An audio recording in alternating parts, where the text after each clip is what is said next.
है दोस्तों, एक बार गौतम बुद्ध अपने भिक्षु के साथ एक गांव में भिक्षाटन के लिए जाते हैं।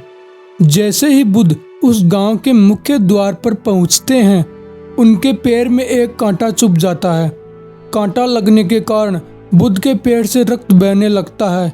यह देखकर बुद्ध का भिक्षु तुरंत उस कांटे को निकालता है और रक्त रोकने के लिए एक कपड़ा बांध देता है। ये सारी घटना गांव के कुछ लोग देख रहे होते हैं। ये वे लोग होते हैं जो बुद्ध से ईर्ष्या करते हैं। इन सभी लोगों में से एक व्यक्ति कहता है, सुना था बुद्ध तुम परम ज्ञानी हो। जानकर आश्चर्य हुआ कि कांटा तुम्हें भी चुभता है। बुद्ध उस व्यक्ति की बात पर कोई प्रतिक्रिया नहीं देते हैं। वह व्यक्ति बुद्ध से कहता है, ये कांटे हमने बिछाए हैं। इस गांव में तुम्हारा स्वागत नहीं, बहिष्कार हुआ है। बुद्ध उस व्यक्ति की बात सुन वहां खड़े सभी लोगों से कहते हैं, मेरा आप सभी लोगों से अनुरोध है कि मुझे अपने गांव में भिक्षाटन करने दे। वह व्यक्ति बुद्ध से कहता है, ठीक है, यदि भिक्षा चाहिए तो अपने रक्त की आहुति देनी पड़ेगी। तुम्हें इन कांटों पर चलकर आना पड़ेगा। बुद्ध मुस्कुराते हैं और उन कांटों पर चलना शुरू कर देते हैं। बुद्ध के पैरों से खून बहने लगता है, परंतु बुद्ध आगे बढ़ते चले जाते हैं। बुद्ध के इस साहस को देखकर सभी लोगों की आंखें फटी की फटी रह जाती है। लोग समझ नहीं पाते कि मात्र भिक्षा के लिए कोई इतना दर्द कैसे सहन कर सकता है। बात सिर्फ भिक्षा की होती तो बुद्ध किसी और गांव में भी जा सकते थे, मगर बात लोगों का जीवन बदलने की थी। इसलिए बुद्ध आगे बढ़ते हैं। उन सभी लोगों में से एक युवक जिसका नाम सुनिध था, वह बुद्ध पर हो रहे इस अत्याचार को सहन नहीं कर पाता और बुद्ध के सामने पड़े हुए कांटों को हटाने लगता है। यह देखकर गांव के लोग जिन्होंने कांटे बिछाए थे, वे उस लड़के से कहते हैं, खबरदार सुनिध, अगर कांटे हटाए तो तुम्हारा इस गांव से दाना पानी उठ जाएगा। परंतु सुनिध उन लोगों की बात पर ध्यान नहीं देता है और बुद्ध के सामने से कांटे हटा देता है और बुद्ध से कहता है, आप गांव में प्रवेश कीजिए। इन मुट्ठी भर लोगों से कई अधिक लोग आपको भिक्षा देने के लिए आतुर है। बुद्ध मुस्कुराते हैं और सुनिध को अपने पास बुलाकर उसे आशीर्वाद देने लगते हैं।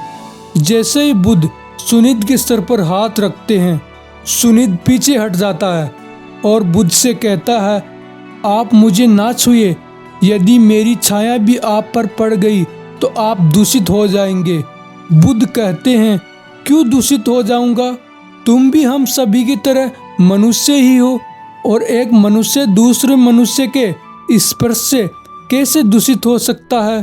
केवल लालच, मोह, तृष्णा और घृणा जैसी चीजें ही मनुष्य को दूषित करती है।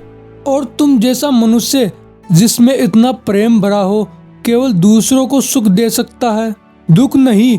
वे लोग जो बुद्ध को गांव में आने से रोक रहे थे, उनमें से एक व्यक्ति बुद्ध से कहता है, कैसे महात्मा हो तुम? तुम्हें तो जाति वर्ण का ज्ञान भी नहीं है। कोई साधु के वस्त्र पहनने से सन्यासी नहीं बन जाता है। अरे तुम पाखंडी हो। बुद्ध कहते हैं, जो मानव से उसकी मानवता को छीनता है वो पाखंडी ही होता है। यदि मुझे पाखंडी कहकर आप सभी लोगों को संतोष मिलता है तो यह उचित है, परंतु इस मनुष्य में भी हमारी तरह प्राण बसते हैं। इसे नीच कहकर इसका तिरस्कार करना सबसे बड़ा पाखंड है। उन लोगों में से एक व्यक्ति बुद्ध से पूछता है, परंतु यह तो धर्मशास्त्र है, पाखंड कैसे हुआ? बुद्ध कहते हैं, जिस मिट्टी से सारी मानवता का सृजन हुआ है उसी से इसका हुआ है। मानव और मानव में भेद कर सृजनकर्ता पर कीचड़ उछाल रहे हैं। यदि हम आकाश में कीचड़ उछालेंगे तो आकाश तो ऊंचा ही रहेगा, परंतु कीचड़ वापस हमारे ऊपर ही गिरेगा। आकाश ने तो भेद नहीं किया, वह हम सभी को पिता समान ढके हुए हैं। यह धरती धन उपजती है, इसने हमारे साथ भेदभाव नहीं किया। ये हवा हम सभी के लिए समान बहती है। पानी हर प्यासे की तृष्णा बुझाता है। जब ये प्रकृति भेदभाव नहीं करती तो हम मनुष्य एक दूसरे से भेदभाव क्यों करते हैं?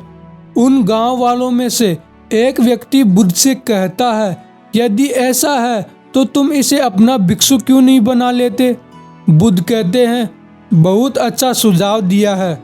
बुद्ध सुनिध से पूछते हैं, सुनिध क्या तुम भिक्षु बनना चाहते हो। सुनिध कहता है, मैं अछूत हूँ और आप जैसे महात्मा का भिक्षु कैसे बन सकता हूँ, मैं इस योग्य नहीं हूँ।